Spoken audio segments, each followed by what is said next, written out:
Olá a todos.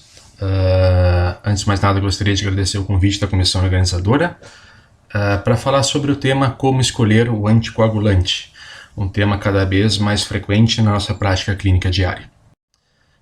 Declaro não ter nenhum conflito de interesse relacionado a essa apresentação. A fibrilação atrial é uma arritmia muito frequente, com uma relação direta com o aumento da idade.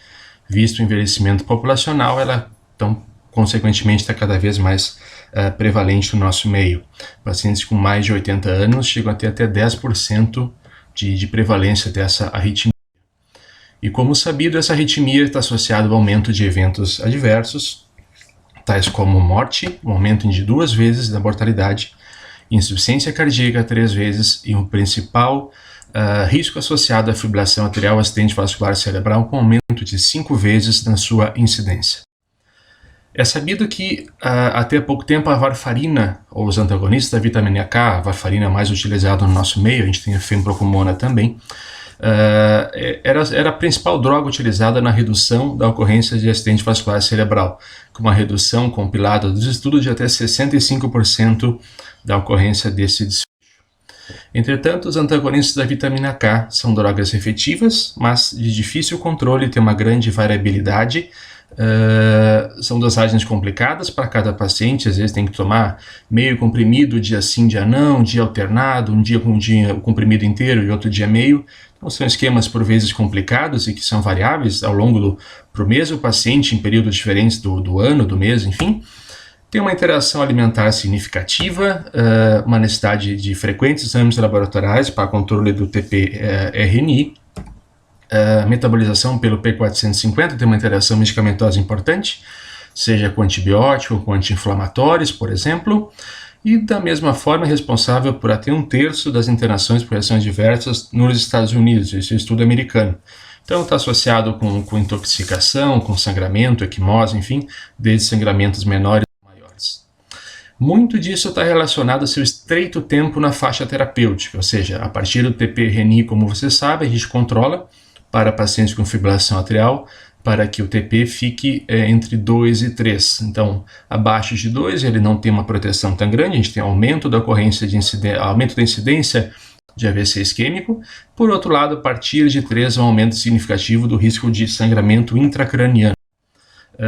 Como já dito, então, muito do efeito do antagonista da vitamina K está relacionado ao tempo na faixa terapêutica, ou seja, o tempo em que o paciente permanece com o TP entre 2 e 3.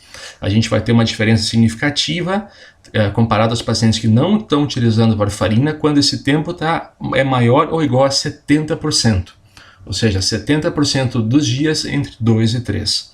Da mesma forma, independente do risco de sangramento basal determinado pelo score Hasbled, pacientes com menor tempo na faixa terapêutica têm maior ocorrência de sangramento. Então, a faixa terapêutica é muito importante, seja tanto para proteção, seja quanto para a ocorrência de eventos adversos.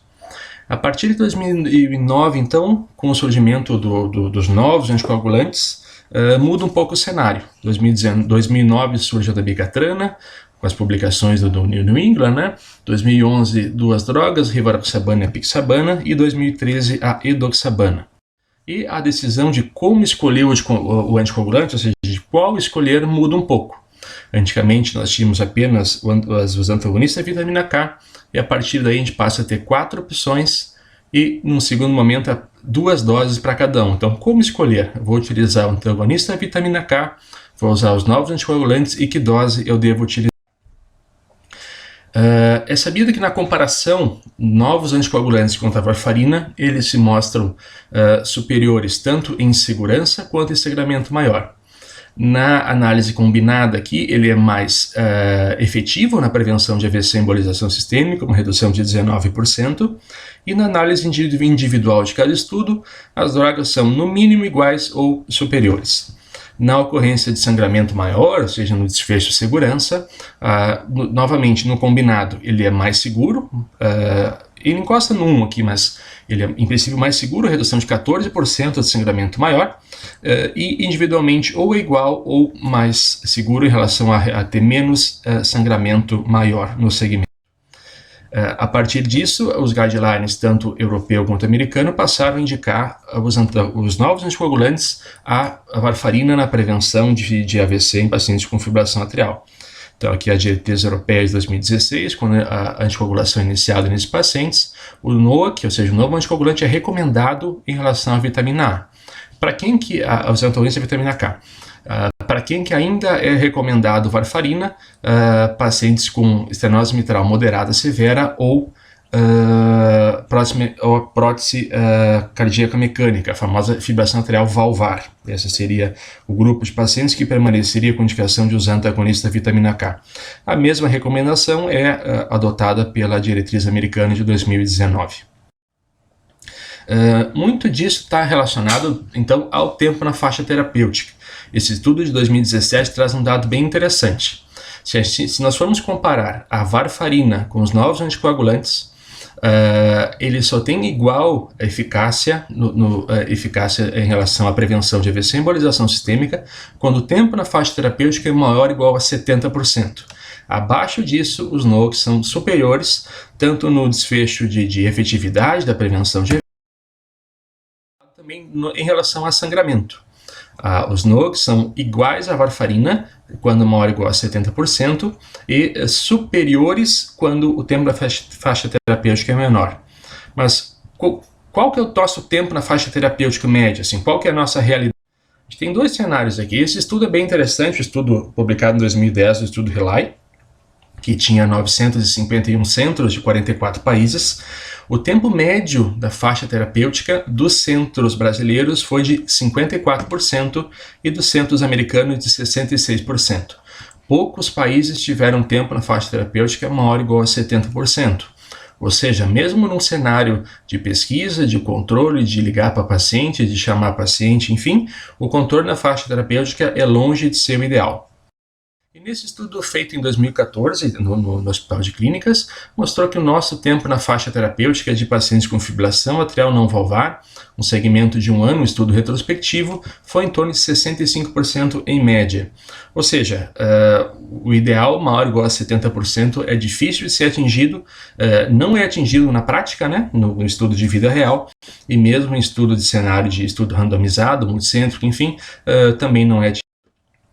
Então, a partir disso, a nossa decisão de como escolher o anticoagulante, baseado nas múltiplas características que tornam difícil o uso da varfarina, assim como de atingir o tempo na faixa terapêutica, nos colocam à disposição os 4 novos anticoagulantes.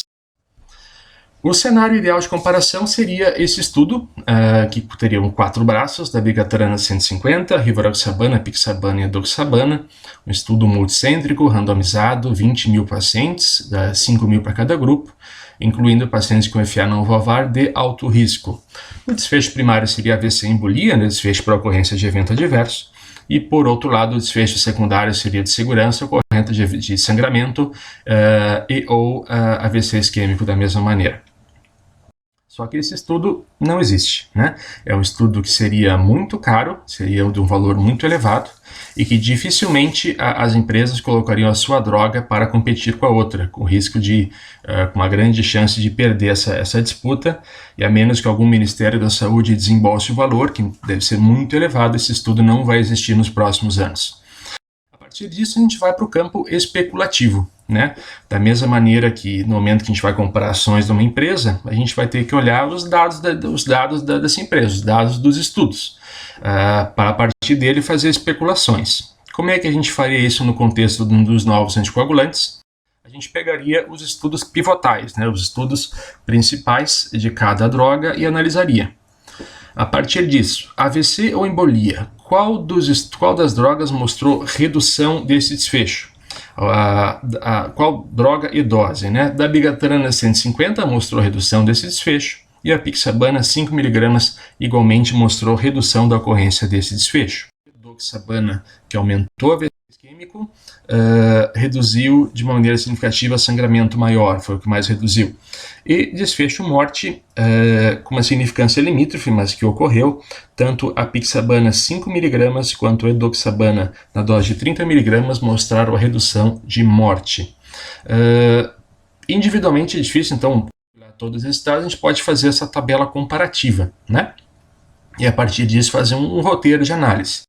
Primeira pergunta seria: qual dessas drogas reduziu AVC hemorrágico em relação à warfarina? Todas as drogas. Então, nessa especulação que nós estamos fazendo, na medida em que não há um estudo comparativo direto, todas as drogas e dosagens reduziram a ocorrência de AVC isquêmico em relação à warfarina.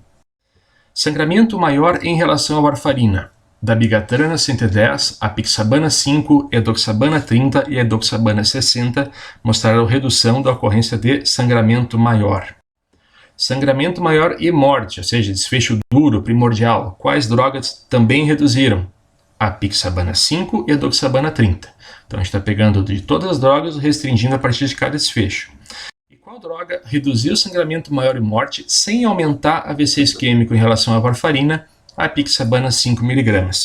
Então, nessa comparação indireta dos estudos, a apixabana aparentemente parece ser a melhor escolha.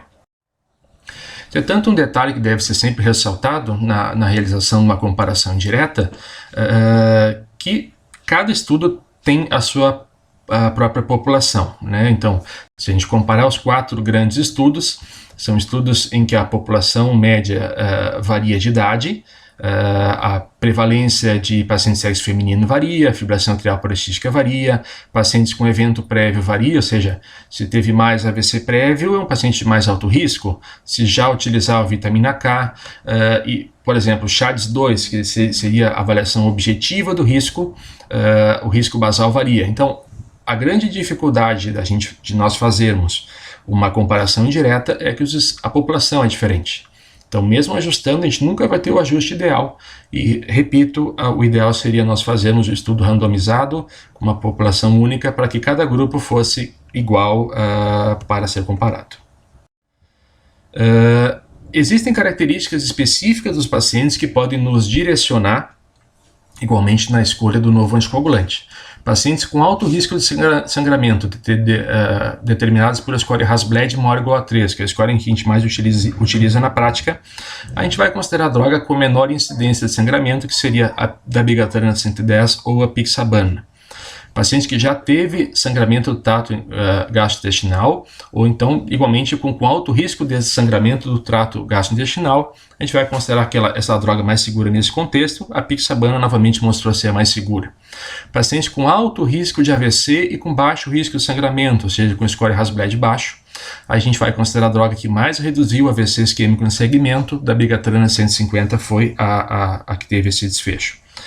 Qual droga é melhor estudada no contexto de AVC prévio, ou seja, prevenção secundária? Rivaroxabana ou apixabana seriam as melhores escolhas baseadas nisso. Disfunção renal: quais drogas que são menos dependentes da função renal? A apixabana e rivaroxabana. Cabe o destaque da apixabana, que em estudo recente aprovada, em que estudo recente foi avaliada em pacientes dialíticos, e baseado nesse estudo inicial, preliminar, enfim, causou a sua aprovação pelo FDA, né, o órgão americano de saúde, para uso em pacientes dialíticos. São estudos iniciais, mas que em princípio mostram alguma segurança nesse grupo de pacientes. Pacientes com sintomas gastrointestinais, dispepsia, coisas do tipo, a apixabana e rivaroxabana parecem ser os mais indicados. E a preferência do paciente, ou seja, vou utilizar uma vez só por dia, essa questão é importante em relação à aderência, rivaroxabana e edoxabana. Importante, da mesma maneira que nós temos que escolher qual anticoagulante utilizar, nós temos que escolher qual dose utilizar. Esse estudo de 2016, que é um estudo retrospectivo, nos dá uma ideia da importância disso. Os pacientes, a grande maioria dos pacientes estava utilizando a dose recomendada, cerca de 90%, 9% estava utilizando a dose menor que a recomendada e cerca de 3% acima da recomendada. O que esse estudo mostrou? Pacientes que estavam utilizando a dose acima da recomendada tiveram mais sangramento, tiveram mais hospitalizações e, da mesma maneira, tiveram uma maior mortalidade. Ou seja, aparentemente o uso incorreto, né, o uso não conforme a bula, a gente pode dizer, está associado à ocorrência de eventos adversos. O principal fator determinante da dose ser utilizado pelo a dose a ser utilizada do anticoagulante é a função renal. A gente chega a dizer que o TP dos novos anticoagulantes é a creatinina, porque baseado na creatinina que a gente vai definir a dosagem correta do anticoagulante. Esse documento é de 2018, por isso que a apixabana ainda aparece contraindicada em pacientes com diálise. Como é que a gente faz o ajuste? A dabigatrana 150, nós vamos reduzir para 110 mg se o paciente tem 80 anos ou mais, e a gente vai considerar essa redução em pacientes considerados de alto risco, maior ou igual a 75 anos, disfunção renal entre 30 e 50 de filtração, ou uso de algumas medicações ou que já tenham tido sangramento do trato gastrointestinal. Rivaroxabana, uma vez de 20, vamos passar para uma vez de 15 se a taxa de filtração estiver entre 15 e 50. A edoxabana, vamos reduzir de 60 para 30 uma vez, se a filtração estiver entre 15 e 50, se o peso for menor ou igual a 60 kg, ou se o paciente estiver utilizando drogas inibidoras da glicoproteína P, à exceção de amiodarona. A apixabana 5 nós vamos reduzir para 2,5 quando o paciente tiver 2 de 3 critérios, maior ou igual a 80 anos, menor ou igual a 60 kg ou creatinina maior ou igual a 1,5. Ou seja, tem que ter 2 de 3 critérios para a redução. Essa redução de dose é a mesma considerada no paciente dialítico. Então não basta ele ter uma creatinina elevada, ou ele tem que ser idoso, ou tem que ter um peso menor ou igual a 60 kg. Como mensagens finais, os novos anticoagulantes são preferíveis aos antagonistas da vitamina K em pacientes com FA não valvar, pelas questões que nós vimos da dificuldade do uso, pelo estreito tempo na faixa terapêutica, assim como a dificuldade de manter o paciente nessa estreita faixa. Não há estudos head-to-head, ou seja, não há estudos comparativos diretos. As comparações que nós podemos fazer neste momento, abril de 2020, são todas indiretas. Mesmo que seja feita uma meta-análise com todos os ajustes, ainda não será um estudo direto com o mesmo grupo, randomizado, ou seja, ainda não existe esse cenário ideal. As características específicas dos pacientes podem auxiliar na escolha, então aquela tabela do slide anterior com as características podem ser um auxílio nesse momento. E da mesma maneira da importância de qual utilizar, há uma indicação da importância da dose correta. Esse é o último slide. Agradeço pela atenção de vocês e me coloco à disposição para eventuais dúvidas e discussões, assim como as próximas aulas. Muito obrigado.